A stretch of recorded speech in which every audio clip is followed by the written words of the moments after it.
নমস্কার, এনি 24 চ্যানেলের প্রত্যেক দর্শক শ্রোতাদের স্বাগত জানাচ্ছি আমি বর্ণালী মিশ্র।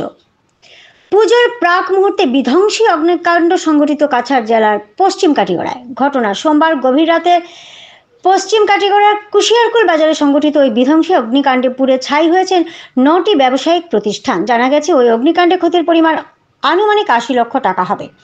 জানা গেছে সোমবার গভীর রাতে কুশিয়ারকুল বাজারের ককসিং কমপ্লেক্সে আগুন লাগে। এই কমপ্লেক্সে বিভিন্ন সামগ্রীর 9টি ব্যবসায়িক প্রতিষ্ঠান রয়েছে। গভীর রাতে আগুন লাগায় প্রথমে কেউ জানতে পারেননি, পরে স্থানীয়রা ছুটে এসে আগুন নেভানোর চেষ্টা করেও ব্যর্থ হন।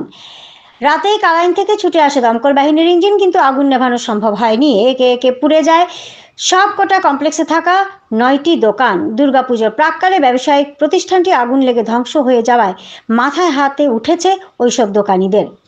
শিলচর থেকে দিব্যজয় চক্রবর্তীর রিপোর্ট। আপনারা দেখছেন এনি 24 চ্যানেল থেকে। এভাবে আরও খবর পেতে চাইলে আমাদের ইউটিউব চ্যানেলকে সাবস্ক্রাইব করে পাশে থাকুন। ধন্যবাদ।